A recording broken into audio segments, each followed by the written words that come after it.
Oh, hi guys. So, for today's devotion, matatagpuan ito sa Mark chapter 8 verse 1 to 8. So, yung title nito is yung Jesus with the 4,000. So, let me read this. Sabi dito, in those days, when again a great crowd had gathered and they had nothing to eat, he called his disciple to him and said to them, I have compassion on the crowd because they have been with me now 3 days and have nothing to eat. And if I send them away hungry to their homes, they will faint on the way. And had some of them have come from far away. And his disciple answered him, how can one feed these people with bread? Here is in this desolated place. And he asked them, how many loaves do you have? They said, 7. And he directed the crowd to sit down on the ground and took the 7 loaves. And having given thanks, he broke them and gave them to his disciple to set before the people. And they set them before the crowd. And they had a few small fish, and having blessed them, and he said that this also should be set before them. And they ate and were satisfied. And they took up the broken piece, left over 7 baskets full. So, pinagpala ang salita ng Diyos. So, ano ba meron sa mismong binasa natin sa Word of God? So, nag-feed siya ng 7,000, no? So, 4,000 pinid na ni Jesus. 4,000. So, kung mapapansin natin, hindi lang ito yung una eh. Ito na yung pangalawa. Last time, di ba, bago dito, nag-feed na rin siya ng 5,000. So, ito na yung pangalawa. Kung titignan natin, yung mga disciple, parang nagtatanong pa rin. Ano natin? Parang nakalimutan nila yung nangyari last time na nagpakain sila ng ganun din kadami, no? Parang, nakalimutan ba nila yun? Or parang nagparamdam sila kay Jesus? Paano natin makakain? Parang mapapakain to. Pero sa ganun pa man, kita natin na si Jesus, sobra yung pag-aalala, yung compassionate ba na paano. Kasi 3 days guys na nakasunod sa ito, hindi lang sila nasa isang lugar. Ibig sabihin nun, umaalis din sila. Palipat-lipat din si Jesus. Lumipat nga siya sa Tyre, pupuntang sa Sidon, diba? So medyo malayo, desolate place pa. Puro mga hindi siya ganun ka gandang lugar. Pero sila, sumusunod pa rin sila kay Jesus.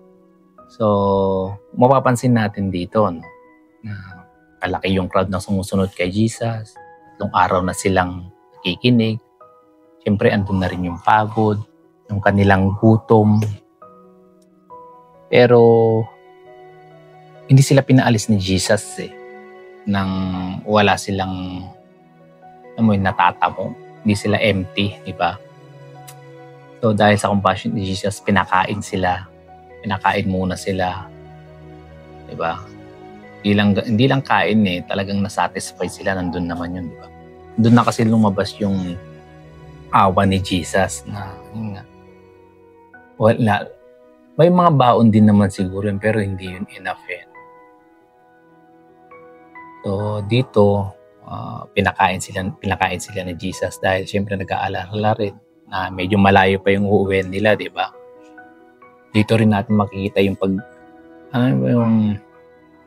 medyo nag-alala din yung mga, or nagtanong na rin yung mga disciples kung paano nila papakainin yun. 4,000, napakadami nun, di ba? Magpakain ka nga lang ng, yung parang pag ma-birthday ka, ilan lang ipapakain mo, medyo nag-aalala ka pa eh. Kasya kaya to, di ba? Sobrang, ito 4,000. Isipin mo lang 4,000. Ang meron ka lang 7 loaves and a fish. So, paano mo pagkakasyain yun, di ba? So, Kaya ulit ginawa ni Jesus, Jesus give thanks. And then, pinag-pray niya. So, yun. So, the end, lahat ay nabusog. Yun nga, sabi nga, may leftover pang natitira, di ba? So, tingin ko sa mismong nangyari dito, I think, Jesus, nakikita yung pangangailangan mo. Bago mo patanongin, alam na ni Jesus yan. Di ba? Wala naman nagsabi sa crowd na Jesus, gutom na kami. Wala naman nagsabing ganun. So, alam ni Jesus, di mo pa sinasabi na kung ano na yung nararamdaman mo, gugutom ka na ba? Alam ni Jesus, sabi nga, I have compassion for these people.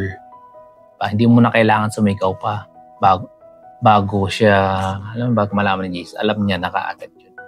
So, yun nga, Jesus cares about your spiritual and physical needs. Alam ni Jesus kung ano yung kailangan. Alam niya yan. Bago mo pa sabihin, alam na ni Jesus. Hindi lang siya concerned sa totoo lang, hindi lang siya concerned sa preaching nung nandun sila. Pati yung sa pagod mo, gutom mo, practical needs. Yan, nakikita ni Jesus yan. Kaya nga, siyempre, si Jesus, lagi siyang preach yun, malamang. Pero kita mo na pati yung physical needs, binigay niya rin. Diba? Your resources may be small, but His power is big sa atin. May mga konti man tayong mga resources. Pero si Jesus ay napakalaki. Minsan, yung walang-wala na tayo. Pero ang Panginoon, andyan pa rin. Kasi sabi nga, bibigay ng Panginoon kung ano yung desire ng puso natin. But, hindi lahat. Mas alam kasi ng Panginoon kung ano yung tama na ibigay sa atin Diba? Kung may hinihiling man tayong malaki, pero hindi naman ibibigay kaagad ng Panginoon. So, sa storyang to, makikita natin umalis silang lahat doon natapos yun Ipinubide ni Jesus yung pangangailangan nila. Pero naman, hindi lang food ang naibigay Kasi lahat ng mga tao doon may iba't ibang dala-dala. Diba? Siguro, may mga sakit. Kadalasan yan, may mga sakit yung mga sumusunod kay Jesus yan. So, tingin ko naman, karamihan siguro, hindi na rin kasi nabanggit. Lahat. Kasi sila pinaalis ni Jesus Kasi pinauwi na niya Tingin ko lahat yun nakapakinig. And nag-work pa rin ang Panginoon para sa kanilang buhay. Kaya nga napaalis na sila tapos na So ganun ka-compassion ng Panginoon na hindi lang physical, hindi lang spiritual, pati physical talagang kumikilos ang Panginoon. Tayo sa Christian or mga tao, meron ba tayong mga pangangailangan sa ating buhay? Tingin ko naman meron. So, alam ni Jesus yan. Huwag lang tayong makakalimot sa Kanya. Na siguro hindi man pa dumarating, pero in a perfect time. So, surrender your little to Jesus daily. Tayo may mga maliliit tayong bagay, pero hindi natin napapansin na kahit sa maliit na yon, kumikilos ang Panginoon para sa atin. Sabi ko nga, minsan sa mga malalaking bagay lang tayo nakakatingin or sa malaking bagay lang tayo nakatuon ang pansin. Pero yung mga maliliit na bagay, napakahalaga niyan. Yun nga lang na magising ka ng isang araw. Grabe yun. Napakaganda na nun. Napakalaking biyaya na ng pinagkaloob ng Panginoon para sa atin. So, huwag lang tayong titingin sa mga malalaking bagay. Hindi. Ganun na rin sa mga maliliit na bagay. So, pray your worry.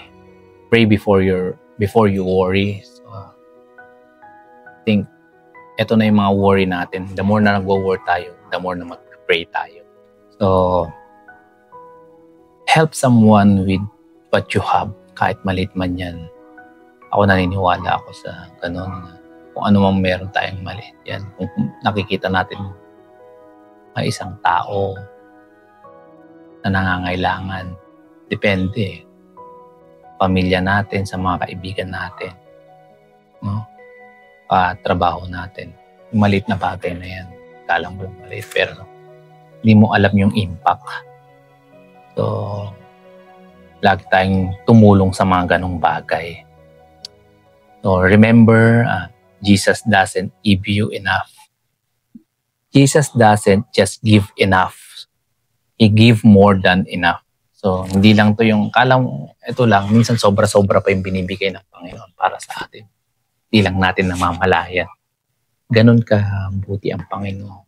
Ganon nakikita ng Panginoon yung pangangailangan natin sa buhay.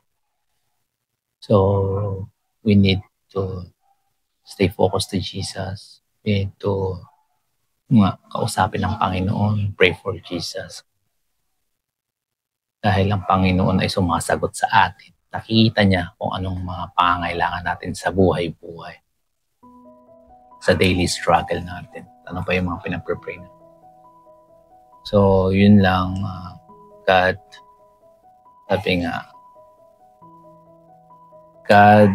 sabi nga, Jesus sees, nakikita niya, Jesus cares, and Jesus provides. So yun, tatlo yun. Cares. Jesus sees, cares, and provides. So nakikita niya yan. Yan ang lagi nating tatandaan sa atin. God is good. Everything. No? So yun lang ang sa ating devotion ngayon. Let's pray for this day. No? Lord, muli, maraming salamat, Panginoon, sa iyong salita, Panginoon, ngayong umagang ito. Sa miracle, Panginoon, na ginawa niyo, Panginoon, sa 4,000 people na kita niyong sumusunod sa inyo. Though, Panginoon, na di sila nagsasalita, Panginoon, pero nakikita niyo, Panginoon, ang pangangailangan nila.